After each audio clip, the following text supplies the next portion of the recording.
Bienvenue à tous. Nous allons repartir sur Madagascar puisque c'est ce qui s'est passé l'année qui a suivi notre première découverte. Et cette fois-ci, nous avions envisagé de traverser l'île d'est en ouest puisque la fois dernière c'était sud-nord.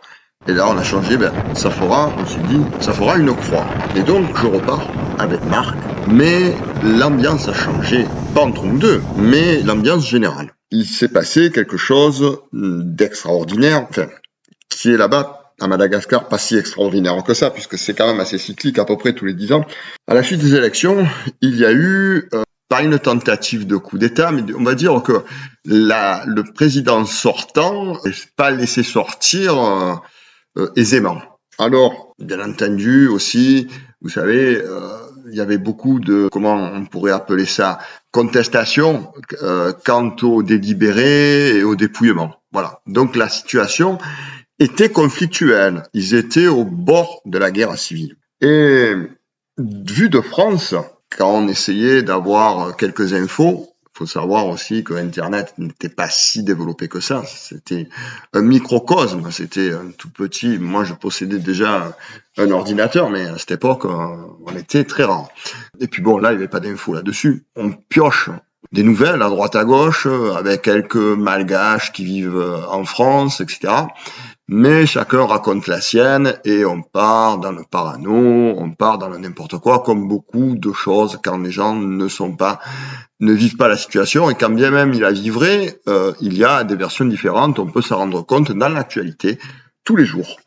Et le collègue tente de me dire, tu sais, quand même, non, j'ai dit non, c'est bon, ça craint pas, là, je sens bien le coup, je vois qui le dit, je vois les personnes qui parlent de ça, donc j'ai dit, demande à quelqu'un qui habite à côté de chez toi ce qu'il pense de la situation dans la ville à 100 km. Voilà. Il n'y a jamais mis le pied, mais il va te dire quelque chose. Donc c'est pas fiable comme truc, et pour moi, c'est jouable.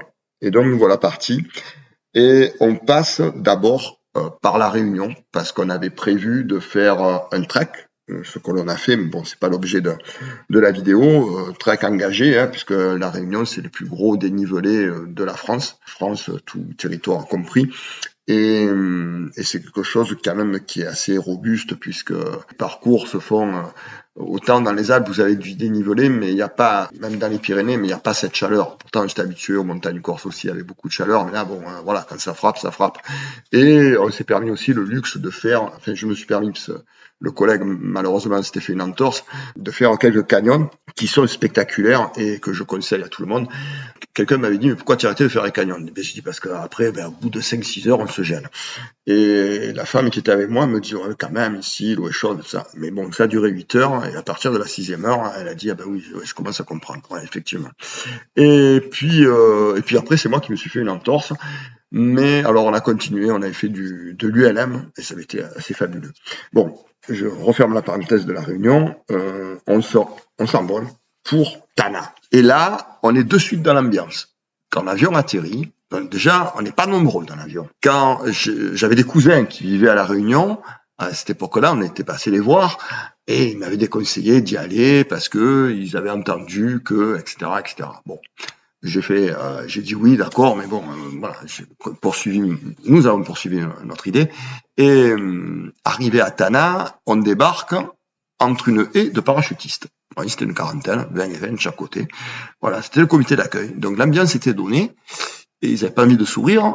Et quand on passe au contrôle, il y a quelqu'un, après le contrôle du policier en uniforme, il y a quelqu'un, alors là, bon, sans la police de renseignement, puisque le mec est en civil et un peu plus âgé que les policiers en uniforme, et il nous pose beaucoup de questions, il nous retient un assez long moment, et puis il nous laisse passer. Et quand on arrive en ville, lorsqu'on est allé prendre une collation à la place du 8 mai 45, donc sur le haut de Tana, là, les gens nous regardaient. Alors parce que comme on était habillés pour faire de la randonnée, donc on avait des pantalons avec des poches, etc.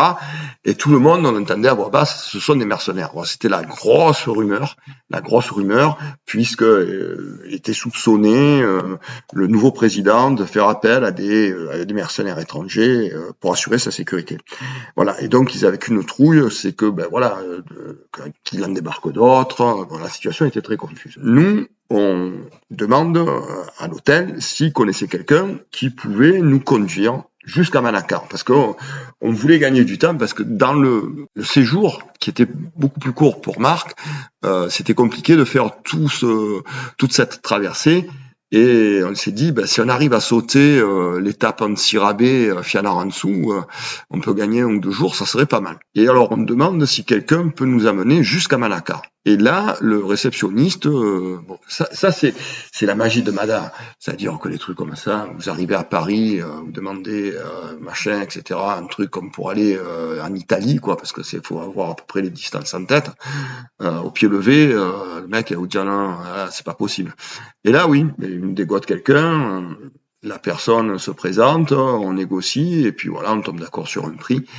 Et le lendemain matin, il était là, exact au rendez-vous, et c'est parti. Et le type, alors je crois qu'il avait un acolyte avec lui pour le remplacer au cas où.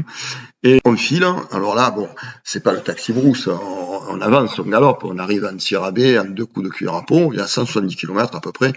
On continue, et puis on descend, on traverse, alors on passe un endroit, on reconnaît, l'année d'avant, on était tombé en panne avec la voiture, on avait fait du stop, c'était d'autres personnes qui nous avaient pris, ça nous avait permis de faire des connaissances de 2 malgaches très sympathiques qui travaillaient pour une société, je ne me rappelle plus laquelle. Voilà, donc on avait sympathisé.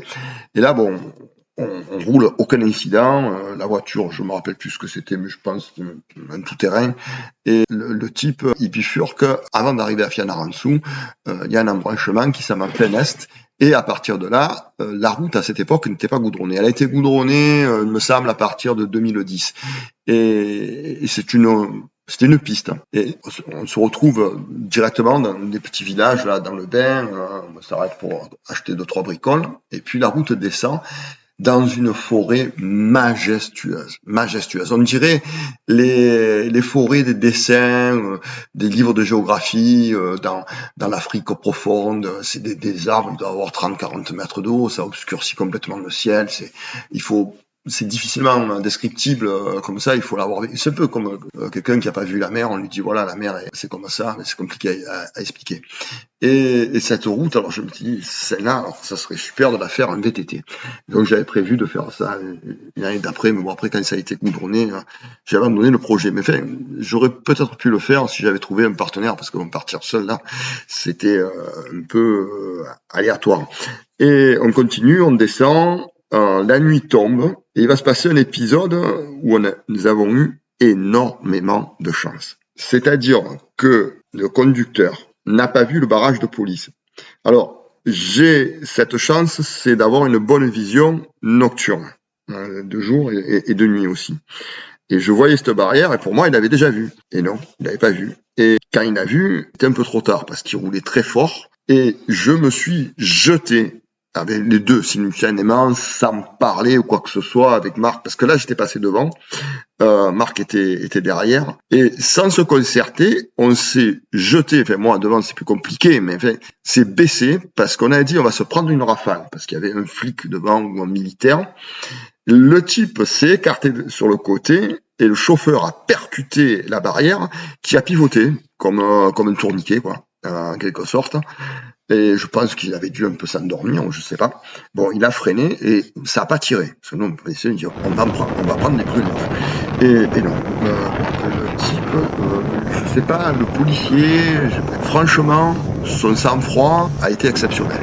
Et surtout dans la période où nous étions, quoi. Il y avait en plus, il y avait 2 étrangers dans la voiture. Enfin, voilà, c'est un barrage de police, c'est compliqué, quoi. Et le mec, bon, ça n'a pas labré longtemps, il a regardé les papiers, etc., etc. On a perdu un temps fou. Vous imaginez bien, voilà, dans cette période-là, un acte comme ça, on y a passé, je sais plus combien de temps, mais bon, ça a été énorme. Et puis quand on est arrivé à Manakar, on est arrivé très très tard, ça devait être presque minuit. On a pu trouver un hôtel correct qui nous a fait à manger en plus. Voilà, ça aussi, c'est Madagascar, ça. On arrive à presque minuit et les gens, on voyait bien c'est pas notre faute, mais ils se sont débrouillés pour nous faire manger. Selon où vous allez aller, même dans un hôtel, vous allez payer peut-être 500 €, on dira la cuisine, désolé, elle est fermée. Voilà. Et le lendemain, on peut pas profiter de Manakar, on se lève très tôt on dort peu pour profiter quand même de la plage, regarder un peu ce qu'il y a à voir. Et on prend le train qui remonte sur Fianarantsoa. Alors ce train, il est unique au monde puisque il a une particularité, c'est qu'il traverse la piste de l'aéroport, des avions. Alors, il y a une barrière, etc., etc. Alors, c'est à toi, moi, priorité au train quand il passe, l'avion n'atterrit pas, et vice-versa. Et donc, le train, au départ, c'est bien. On avait pris les premières. Donc, on était bien installés. Mais après, bon, à un bout d'un moment, il n'y a plus de première, de seconde, tout le monde rentre. Et le souci, c'est que les portes, les fenêtres sont très basses, et ça empêche de voir le paysage. Mais au début, quand même, on peut déambuler. On est allé discuter avec le machiniste, il nous a un peu raconté. Alors, quand ça commence à monter, les roues patinent parce que ça monte assez fort. Et puis, bon, les moteurs sont pas si puissants que ça parce que c'est des réparations de fortune qui font quand ça tombe en panne. Alors, il y a quelqu'un qui vient et qui descend, parce qu'à un moment donné, le train, on va plus vite à pied. Il descend et il jette du sable sous les roues, ce qui permet aux roues de ne pas patiner sur le fer. Voilà. Et donc, les freins, ils les usent pas trop, quoi. Et après, il y a toute une économie qui se fait tout au long de ce train, c'est-à-dire qu'il y a des gens qui l'attendent exprès parce qu'ils vont monter les victuailles plus haut sur Fianarantsoa et quand ils descendent, c'est l'inverse. Ça sert, il y en a qui vont de village en village ou des écoliers qui reviennent chez eux, puis tout ce qui est produit, et puis alors il y en a qui le prennent uniquement pour vendre dans le train. Une bonne femme en face de nous, elle vendait des écrevisses. Voilà. Pas des chips ou des bonbons, non, elle vendait des écrevisses. Et alors c'est magnifique parce que c'est très bon les écrevisses, mais là, bon, vous pouvez pas les prendre pour pouvoir les cuisiner. Et puis finalement, on arrive sur Fianarantsoa, il y a une belle partie, le train c'est très joli. On récupère alors, ce fabuleux hôtel, je dis pas le nom, mais qui est vraiment sur Fianarantsoa, c'est ce qu'il y a de mieux. Et on profite de ce répit. Et là, l'agence qui nous avait accompagnés l'année précédente sur le Pic Boby est fermée avec les événements, parce qu'il y a eu beaucoup de choses. Comme je vous dis, il y a des zones qui sont incontrôlées, voilà. Et surtout la zone du côté Tamatave. Voilà, là, c'est la ville est carrément en insurrection. Il y a un pont, il y a un barrage qui s'appelle Brickaville, et donc ça avait sauté. Donc voilà. Et on continue, on remonte sur Antsirabe pour passer une nuit et trouver une agence pour négocier la descente de la Tiribine. Alors il faut partir complètement sur l'ouest et pour arriver alors Miandrayavazo, qui est le départ on va dire cette croisière fluviale, il faut y aller avec un véhicule. Et donc il y a quelqu'un qui vient nous voir, oui, alors on a entendu, parce que c'est le téléphone arabe, que vous vouliez faire ça, etc. Et moi j'avais le nom d'un guide. J'ai dit béatement, benoîtement, naïvement, imbécilement, je sais pas si c'est français, mais j'ai dit mais vous vous appelez Patrick, il me dit oui c'est moi, parce que j'avais le nom de ce guide. Enfin, c'est pas moi, mais je le connais, je vais vous amener. Ah, ben, je dis, voilà, ça, c'est la chance. Et il nous amène voir un type, et le mec, il nous dit un prix, etc., etc. Bon, il était recommandé dans les guides livres. Et bon, il s'est dit, on s'en va demain. Il me dit, voilà, demain on fait ça, comme ça, comme ça. Mais bon, je ne paye pas. Et je ne donne pas d'avance, parce que, bon, je préfère attendre, ça me sauve. Et le lendemain, au petit déjeuner, mon collègue m'appelle, ou le lendemain, ou peut-être le soir, mon collègue m'appelle, il me dit, viens me voir, descends, il y a un problème. Et il y a une dame, elle me dit, mais attendez, le prix qu'il vous a dit, c'est un prix énorme, c'est hallucinant. Mais là, non, c'est pas possible, ça. Le mieux, prenez un taxi brousse, comme vous avez eu l'habitude de le faire, descendez à Miandrayavazo, et là-bas, vous chercherez, vous trouverez. Ou alors, si vous en trouvez un, voilà, quoi. Mais non, lui, il est trop cher. Et donc quand le mec arrive, on lui dit non, c'est bon, on veut pas de tes services, on va se débrouiller, on a changé d'avis. Et le type, en fait, il n'avait pas pu le nom du guide, il avait inventé. Quand j'ai dit tu connais Patrick, il m'a dit oui, je vais t'amener. Non, en fait, le mec il s'appelait Patrick, c'est un prénom qu'il avait jamais porté de sa vie, quoi. Voilà, donc il avait flairé l'occasion, mais il avait su quand même que des gens cherchaient à descendre à Tiribine. Il se dit voilà, il y a de l'argent, il a flairé l'argent. Et donc, on trouve une autre personne qui nous accompagne on a mis en application la théorie jusqu'au bout, c'est-à-dire qu'on a loué le taxi brousse à l'entier Et il y a des gens qui ont voulu monter. On a dit, il n'y a pas de souci, payez votre place, vous nous laissez les banquettes devant, et puis après, vous nous mettez où vous voulez. Donc, ils étaient 4, donc ça change des taxis brousse à 15 personnes, là.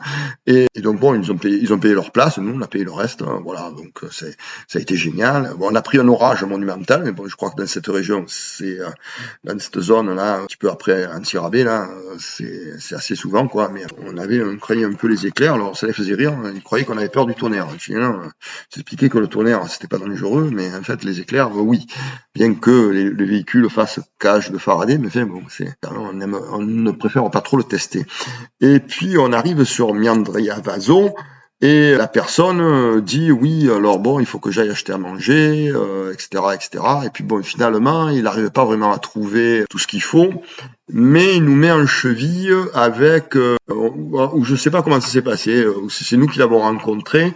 Enfin bon, on tombe sur un type qui était réceptif pour une agence de voyage française, pour les croisières fluviales de la Thierryville. Et il a dit, bon, mais écoutez, fermez votre gueule, vous payez tant, et moi je vous descends. Et en plus, il m'a dit, il me dit, on a un cuistot, vous allez vous régaler sur le fleuve, tout ça, ne vous occupez plus de rien, voilà, ça fait tant, etc., etc. Ne dites pas, je vous fais un prix, tout ça. Et donc, on s'est retrouvé à bord du bateau avec un couple qui, lui, avait payé son billet de France. Voilà. Bon, alors, on ne sait pas vraiment combien ils ont payé, enfin, c'est parce que eux, c'était compris avec le vol, tout ça, donc, je sais pas, voilà. Nous, en tout cas, c'était beaucoup, beaucoup moins cher que ce qu'on nous avait proposé en Sierra Bay, donc on était très largement gagnants. Et on s'est régalé à bivouac sur le fleuve, natation contre le courant du fleuve. Alors là, c'était assez impressionnant. On se mettait sur le bord, on se lâchait, on partait comme une balle de ping-pong, on se raccrochait à la berge et on essayait de nager à contre-courant. C'est un truc de fou. Et vraiment, vraiment, le courant est très fort. Et puis on s'est arrêté sur les rivières adjacentes, voir des petites cascades très très sympathiques, pareil avec le décorum et des plantes et des arbres tropicaux, voilà, très très naturels. Et on nous déconseille quand même parce qu'on avait planté les tentes, on voulait dormir sur la berge. Et il me dit ah non non, alors on l'a fait une nuit. Et quand on se lève le matin, on voit un type qui est enroulé dans sa couverture avec un fusil. Et je dis mais qu'est-ce qu'il a fait là? Il me dit ouais, comme vous avez insisté pour dormir sous la tente, c'est dangereux. Quand ils voient des campements, les gens attaquent la nuit. Donc j'ai dormi là toute la nuit avec le fusil. J'ai dit bon mais ça la nuit prochaine, on dormira sur le bateau quoi. Faut pas te faire dormir là enroulé dans la couverture, tout ça bon. Et donc là le type a monté la garde sur le toit du bateau et nous on dormait. C'est un bateau juste avec comment ça s'appelle, un toit et tous les bords étaient ouverts à l'air libre. Donc bon, il y avait des sièges, on va dire, en se mettant en long, ça faisait couchette, voilà, c'était très très confortable.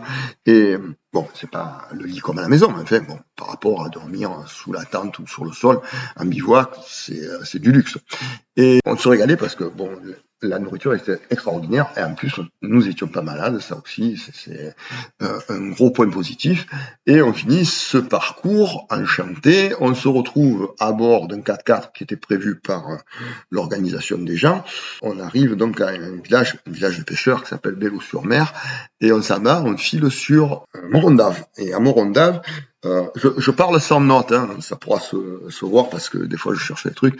On arrive à Morondave, on va visiter l'allée des baobabs, on voit le fameux baobab des amoureux, c'est-à-dire deux arbres qui s'enlacent. Alors bon, bien entendu, il y a toute une légende, les gens qui veulent se marier ou qui espèrent trouver quelqu'un vont voir ce baobab et il confère, comme souvent les baobabs, ont un pouvoir. Donc ceux-ci sont très connotés pour pouvoir influencer les vœux des futurs mariés ou des amoureux. Donc Morondave, on passe la nuit, on repart le lendemain, on remonte donc le parcours que nous avons fait sur le fleuve, on le remonte en minibus. Alors pareil, on essaye de trouver, ça c'était un peu plus cher, on essaye de trouver des jambes, on en trouve quand même quelques-uns, on se tire et là, j'avais pas de vidéo, mais c'était des vidéos à faire parce que là, c'est l'Afrique de Kessel, c'est la savane africaine, des huttes en paille avec les gosses qui sortent, pour jouer. Enfin bon, voilà, on bascule dans une autre planète, un autre siècle. Je sais pas si c'est toujours le cas maintenant, mais bon, c'est pas si vieux que ça. Et on arrive sur Miandravazo pour une deuxième fois. On achète 2-3 bricoles, on remonte sur Ancy-Rabais. Ancy-Rabais, je ne me rappelle plus si on y passe une nuit ou pas. Et en tout cas, on file sur Tana.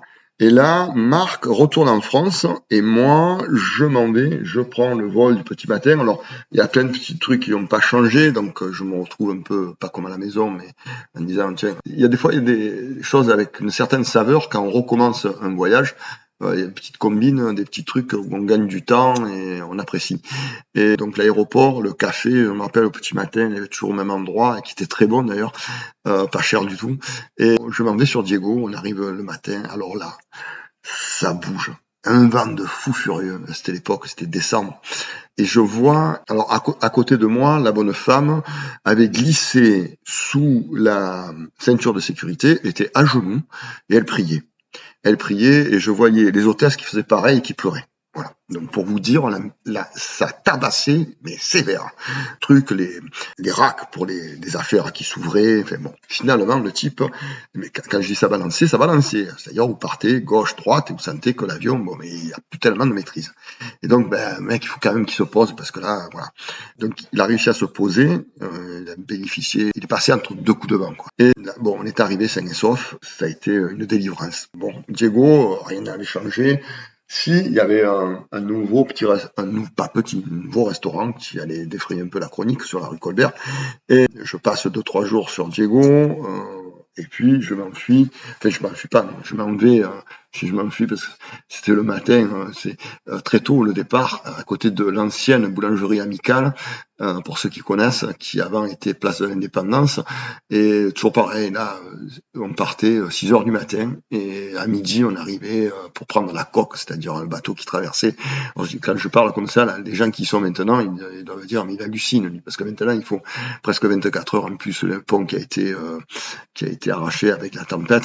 Et on prend le bateau rapide après, par la suite, et on arrive sur Nosy-Be, l'île de Nosy-Be, que je reconnais avec plaisir, et je visite d'autres petits endroits que j'avais pas vus. Et après, ça se corse un petit peu parce que auparavant, à Diego, j'avais fait le siège de Air Madagascar parce qu'avec les événements, l'avion avait été annulé.